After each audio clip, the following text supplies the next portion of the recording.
Mailbag.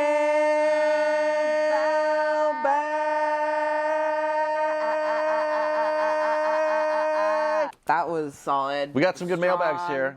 I got two on the emails. We didn't have any till the very end. I was like, do people just not want to mailbag us anymore? No. It was more like a snail bag, if you know what I mean, because it was so slow going. But then we got some good ones. We got 3 emails and 1 physical mail. I want to do this one because I'm invested in it. Yeah. And this is from Eric Wade, who writes, "Dearest VPM, my new GF doesn't really like old movies," air quotes his, "but she's trying very hard to get into them since I do. It sucks!" Is she? She's clearly not interested and is usually on her phone. She insists that she likes the movies, though. I feel very guilty. What do I do? Oh my God. Okay. Signed, Eric. P.S. I hope you're all getting your potassium. The recommended amount of potassium is about 4,700 milligrams per day. I am not. This guy is... He's tuned in. He's tuned in. I wonder if it's the same guy or if he's just the same guy. Well, maybe he's just picking up on the other thing. It's a callback. It's a running gag.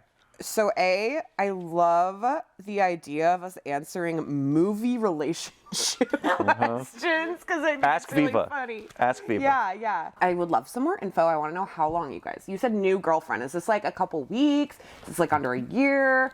Thinking about that, I don't think when you say she is really into him, I don't think she is. She says she's into them. Because she's only saying that because obviously she wants to impress you or make you think that she's into him when she's clearly not into them. Also, I don't know what you're showing her. If you're throwing on... Yeah, what's an old movie? If you're throwing on fucking Battleship Potemkin and girls on her phone... Yeah, what qualifies as an old movie? But if you're putting on Big Trouble in Little China and that's an old movie... That is old. And she's on her phone, then it's like... Here's the thing, though. You cannot be like, no phones allowed, it's movie time. And I know that that's not what you're saying, but also there's no way to stop her from being on her phone. But I do think what you can do is a variety of things. If she otherwise is acting like she is interested in getting to know your taste in movies by watching these older movies, have her pick out a movie that she wants to watch and maybe pair one with it and be like, we'll go back and forth. Or give her, instead of just throwing one on, be like, here's like 5 movies I think I kind of want to watch. Are you into any of these ideas? Like, make her part of the decision-making process.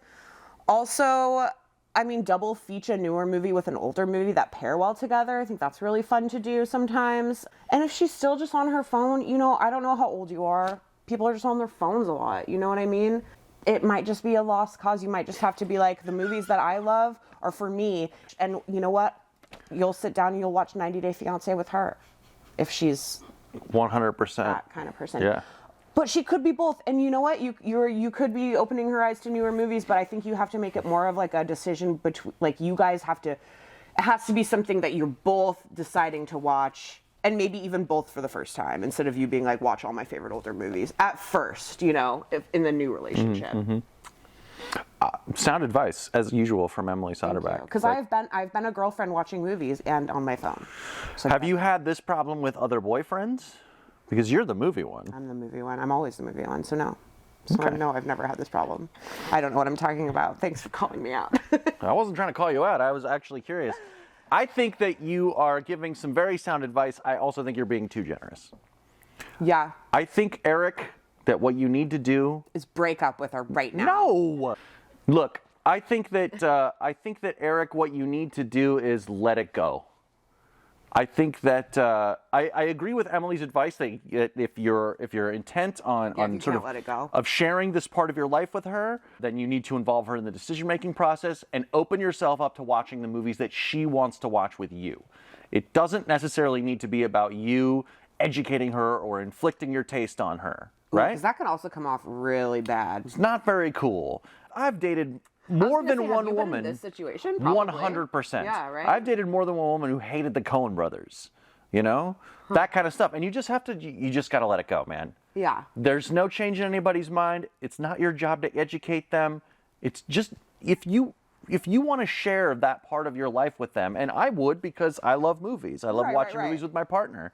Then you need to find an area in which they can access the thing that you want to share with them. And it is frustrating if someone straight up is like, I don't like old movies, because you're like, right. I mean, obviously that's a little eye-crossing, but you're Yeah. just going to have to let that go, man. I'm telling you, it's not worth the struggle. Let it go. Share the part of your life that you can share with them and just let the rest of it slide.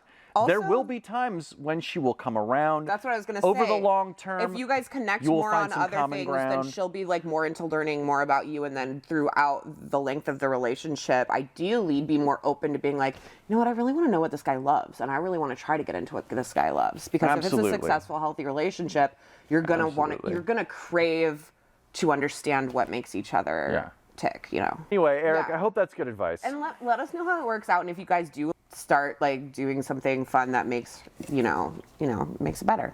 And if you break up too, I want to know. We're invested now. Please tell us what's going on. Well, thank you, Eric, for your question. That was interesting. Yeah, moving on. Oh my God, thank you. And the Oscar goes Gonna too. extricate it Am from I its right? paper prison. And the Oscar goes too, like the Oscars. That was like a while ago. That was an in-joke just for Rich. Yeah, I got it. Let me extricate it here from its paper prison for you. Dear Emily, Matt, and Rich, hello from Tim. Hi, Tim. Hi, Tim. I hope you're all doing good. Another question I have is there are some movies that deserve sequels but never got one. Can you guys think of any that should have had them or did not need any at all? Some movies I can think of are Bug's Life, Waterworld. Hell yeah. Okay, all these are so fun. Commando, Tango and Cash, Beetlejuice, Iron Giant, Ferris Bueller's Day Off, and Labyrinth. Ferris Bueller's Day Off would be funny if he had like a day off work. I had a terrific idea for a Ferris Bueller's Day Off sequel many years ago. Do you know it? Do you remember it? Yeah, it's Ferris Bueller. Now he's stagnated. He's stuck in some crappy office job and he hates his life. Yeah. And he needs to take another day off. But he has to be convinced to do it because by his good friend Cameron, who due to the events of the original film has liberated himself and is happier now. So he's like, remember what you did for me? I'm going to do that for you. Oh. And so they have to take another day off and Ferris's shitty boss is chasing them around. You know, it's the same fun. movie, Yeah, but yeah. like, there you Older go. people, yeah. Yeah, but they're older. I also think that they should do a Commando sequel because Commando's name is John Matrix. And it should be called Commando 2, Matrix Reloaded. Nice. Very fun. Very fun. The movie that I think needs a sequel more than anything else is one that I talked about on this show a few episodes ago, called Zero Effect. Oh, yeah. Needs a great sequel. I also think that this movie right here, Darkman, also could use a sequel. It had sequels that are straight to video, but I want a Sam Raimi, Liam Neeson sequel. The sequels that they did make are good, though. It's hard to think about this because I feel like everything that I was like, yeah, that could have a sequel, has a sequel. And then now it's like sequels are so common and like remakes Yeah. are so common that I'm almost like happy when something is a standalone. Yeah. But did you ever watch the new Adam Sandler movie, Hubie Halloween? No, I have not watched that one. It's stupid. It's So there needs to be stupid. Hubie's Halloweens? There needs to be Hubie's Holidays, which is a Christmas version of Hubie Halloween. It's funny. But so it's like any movies that are stupid, you know, like Step Brothers, Coneheads, dumb shit like that. I would be down. Coneheads. I would be down for a sequel. Walk into the boardroom, Conehead, $, Coneheads. Yeah, I can't really think of any Coneheads with if Chris Farley was still alive and their kid being like a half Conehead. Chris Farley? Yeah. He's the boyfriend of Oh, he's the Connie. boyfriend. That's right. The boyfriend of Connie. They're the cutest couple ever. Hey, Ronnie, What? I just have one question. How can it take so long to do a simple alignment on an American sedan with standard rack and pinion steering and Pearson struts when your garage is equipped with a proper Borg-Warner digital hydraulic radiometer? Maybe because I was out back finishing a beer. Okay. I wish that they had a sequel with them as the parents and then the kid. But I'd watch it. RIP. I can't Let's really go. think of anything else, like sequel-wise. Gosh. Platoon. Platoons. You know what I always wanted to have a sequel was Roger Rabbit. Yeah? Roger Rabbit they could could have do had it a to cool the same. sequel. Yeah, that'd be cool. That'd be tight for sure. Because you could just blow it up, you know. Next, Nick Dedish, who's written to us multiple times before. Mm-hmm. Hey, Viva. in the spirit of how good John Wick Chapter 4 was, agreed, I'm seeing it Monday. wanted to ask what your favorite Scott Adkins or Donnie Yen movies are, or Clancy Brown, or Keanu if you're not into them. My favorite Adkins jams are Vengeance, Ninja 2, and Savage Dog. And what he really meant was avengement. And then he actually sent us a second email to say also Avengement. Yeah. I like that one a lot. Me too. Keep up the great episodes, y'all. He mentioned Ninja 2. That is my favorite Scott Adkins movie. I also like Savage Dog that Nick also mentions. I like his debt collector ones too, are good. Day of Reckoning is probably a masterpiece, yeah. Clearly a blind spot for me. Yeah, Universal Soldier, Day of Reckoning, great. I mean, like, he hasn't made a lot of movies that I don't like. The only one that I know and like was Avengement. Avengement, a movie I apparently recommended to Quentin Tarantino. Whoa. Do you think he watched it? I know that he watched it because I recommended it.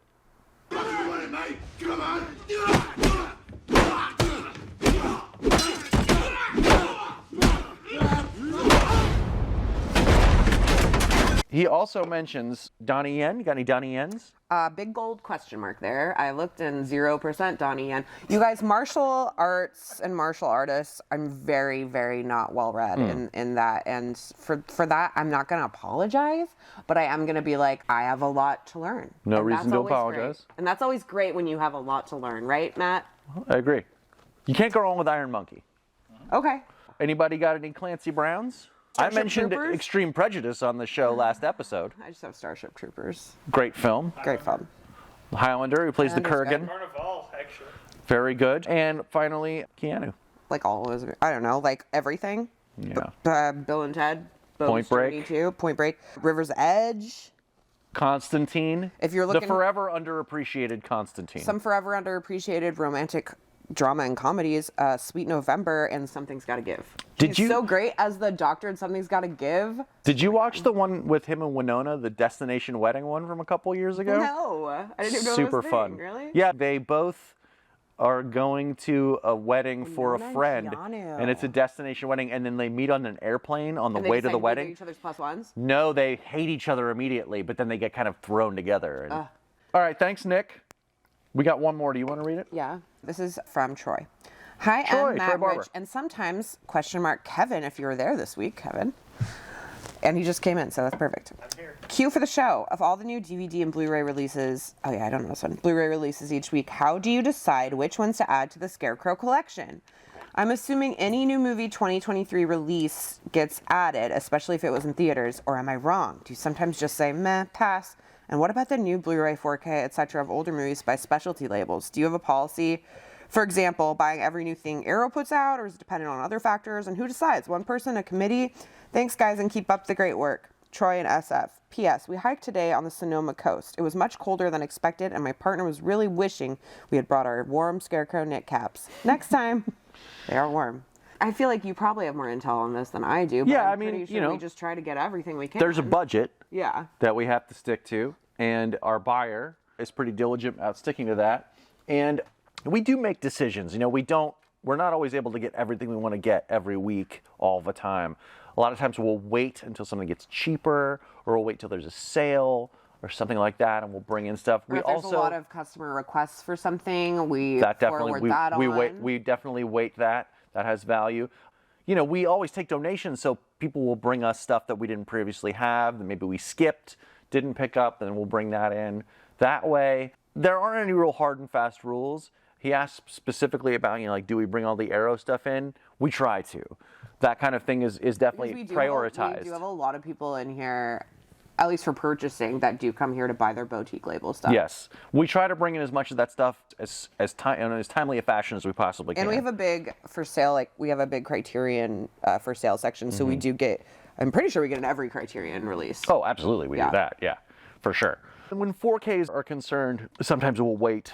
Because that's a newer thing that we have been purchasing. Especially when it comes to rentals. Yeah. You know, do we necessarily need to have the new 4K Dragon Slayer out for rent this week, or can we wait till it gets a little cheaper or something like that? So those are the kinds of decisions that we make. We do our best to be judicious and sort of bring in as much as we can in as timely a fashion as possible. We have a very good friend of the store who just purchased a very hard to get a hold of DVD for us called School on Fire. Seth Goodkind brought that in. Oh, really? Yeah. Shout out. A very hard to see Ringo Lamb movie called School on Fire. Great film. Good guy. And we just didn't have it. He picked up an import of it and donated it to the store. So thanks, Seth. Dude. Well, was that it?